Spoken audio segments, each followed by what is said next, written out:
इस खबर के प्रायोजक हैं एएस ब्रांडेड लॉट वाला, लाल क्वार्टर, कृष्णनगर, दिल्ली। अभी हमारे साथ बात करने के लिए मौजूद हैं राष्ट्रीय रिपब्लिकन पार्टी के राष्ट्रीय अध्यक्ष मिर्जा मेहताब। उनसे जानेंगे कि पहलगाम के बाद जहां पाकिस्तान के साथ तनाव की स्थिति है, तरह तरह की जो है खिंचाव हो रहे हैं, युद्ध के से आसार बने हुए हैं और सरकार भी तरह तरह के काम कर रही है और जल्द ही इस पूरे मामले के अंदर जो सरकार ट्रायल किए जा रहे हैं जो युद्ध के दौरान होते हैं उसी तरह के, उनसे जानेंगे मिर्जा जी से कि आप इसे सब चीज़ों को कैसे देख रहे हैं। देखिए गुलजार भाई, बात करने की यह है कि युद्ध जो है दोनों ही देशों के लिए अच्छा नहीं है। भारत भी इतनी पावरफुल में नहीं है और पाकिस्तान भी तो बिल्कुल ही नहीं है। इसमें सिर्फ पब्लिक का नुकसान होगा दोनों तरफ की। बेहतर यही रहेगा कि इनको एक दफ़ा वार्निंग दी जाए कि भाई ये हरकतें जो आप कर रहे हो ये कब बंद करोगे, आप सुधर जाओ, वरना फिर आपके लिए दूसरा रास्ता है। मेरा तो मानना ये है, क्योंकि जितनी भी झगड़े हुए हैं, ये लड़ाइयाँ हुई हैं या जितने भी हमने देखे हैं, इससे नुकसान ही हुआ है, फ़ायदा नहीं हुआ। और जो बड़े लोग हैं, बड़े बड़े मुल्क हैं जो हथियार बना के बेचते हैं, उनके फ़ायदा होता है, वो देश तो गिरफ्तार करते हैं। तो मेरा तो मशवरा ये है, हमारे जितने भी सीनियर इधर के या इधर के जितने भी लीडर हैं वो बैठें और एक ऐसा माहौल बनाए कि आपस में कोई ऐसी टेंशन नहीं रहे, क्योंकि ये भारत देश है, पूरा भारत है। पार्टीशन से पहले पाकिस्तान भी नहीं था, बांग्लादेश भी नहीं था, सिर्फ भारत था। और भारत ही है पूरा ये, और भारत के लोग हैं सारे। अब बाद में ये पार्टीशन हुआ, इसमें अलग अलग बन गए लोग, बांग्लादेश बना, पाकिस्तान बना, श्रीलंका बना, ये सारी चीज़ें हुई। तो लेकिन है सब देशवासी, भारतवासी, और जितने भी मज़हब के लोग हैं रहने वाले वो सब भारत के हैं। और मैं समझता हूँ कि ऐसी बड़ी बात नहीं है जितनी सरकार इसको बना रही है। सरकार को सही संजीदगी से काम करें और सोचें समझें, फिर इसके बाद कोई निर्णय लें। और मेरी अपील है देश की गोदी मीडिया से कि अपनी जो जर्नलिज्म का मतलब है उसको समझें। ये लफंडों की तरह डांस कर करके जो खबरें सुना रहा हो तुम, देश की जलती हुई इस पर आग लगाने का प्रयास कर रहा हो, ये बंद करो। ये तुम्हारे लिए नहीं, सबके लिए नुकसानदेह है। हम तो यही जा रहे हैं भाई।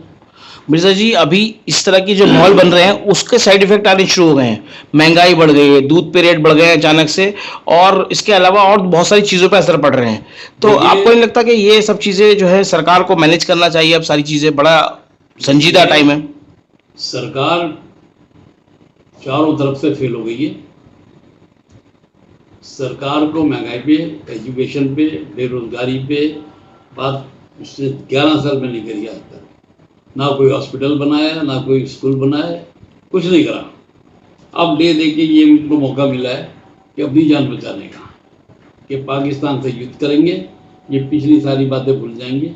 लेकिन पब्लिक बहुत समझदार हो गई है, पब्लिक समझ रही है कि देश में हो क्या दिया है और हमारे जो नेता हैं वो कर क्या रहा है।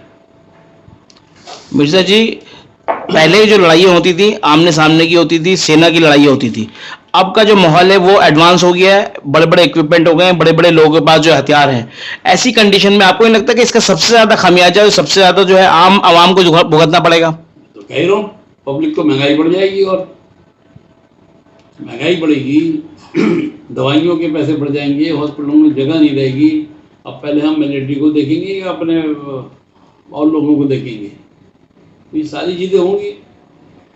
अब देखिए ये जब कभी कभी हम देश में कभी कभी गैर जिम्मेदार लोग भाव सत्ता में आ जाते हैं तो परेशानी होती है। तो लगता है कि ये सिचुएशन, क्योंकि अब यूएन भी इसके अंदर कूदा है, यूएन ने भी कोशिश करी है कि वो इस पूरे मामले को जो है मतलब सॉर्ट आउट हो जाए, और कहीं ना कहीं पाकिस्तान के लोगों को समझाने की कोशिश की जा रही है और कि भाई आप अपनी जो है गलती को माने और उसको एक्सेप्ट करें। मानना चाहिए क्योंकि आप आतंकवाद पर जो है लगाम कसनी है। नहीं, आप पाकिस्तान की बहुत बड़ी गलती है, और कुछ गलती हमारी भी कि हम क्या कर रहे थे। दुश्मन हमारे सामने खड़ा हुआ है तो हमारा डिफेंस कहाँ, हमारी मिलिट्री कहाँ गई? जहाँ इतने सारे लोग हमारे थे, वहाँ पे मिलिट्री क्यों नहीं थी, वहाँ पे पीएस क्यों नहीं थी, वहाँ पुलिस चौकियाँ क्यों नहीं थी? कमी तो हमारी भी है।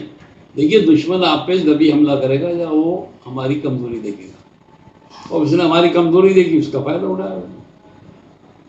मिर्जा जी, कल सुप्रीम कोर्ट के जो मामला चल रहा था अपना जो वक्फ वाला, वो कोर्ट में, उसमें एक बार फिर से जो है हताशा हुई और एक अगली डेट पड़ गई है। जो चीफ जस्टिस ऑफ इंडिया है उन्होंने कहा कि भाई ये नेक्स्ट जो बेंच आएगी ये पूरा मामला वो देखेंगे अब।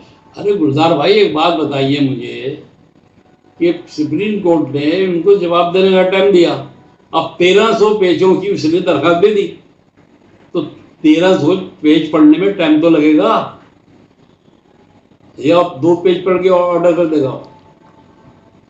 तो अब इसमें 10-12 जज बैठे हैं एक साथ, उसमें भी 10 दिन लग जाएंगे उसको पढ़ने में,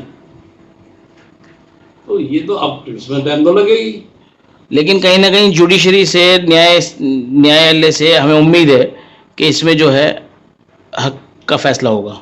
देखिए, ऐसा है जो ईमानदार लोग होते हैं, ईमानदार जज होते हैं, जिन्हें दुनिया में ज़्यादा दिन नहीं रहा, दुनिया से जाने ही, तो वो फैसला सही करते हैं, क्योंकि ऊपर और भी एक फैसला होता है, ऊपर भी एक अदालत है, वहाँ भी फैसले किए जाएंगे कि भाई दुनिया में तुम्हें पावर दी थी, क्या करके आए थे, ऊपर की अदालत में जाना है। तो भी बहुत से लोग सोचते हैं कि वहाँ भी अदालत है, जो सोचते हैं वो कहीं ना कहीं सही फैसले करते हैं। यहाँ हम जज बने में, वहाँ मुल्ज़िम बनेंगे तो परेशानी होगी, तो इसलिए यही तो सही काम कर दो भाई, हकदार को हक दे दो।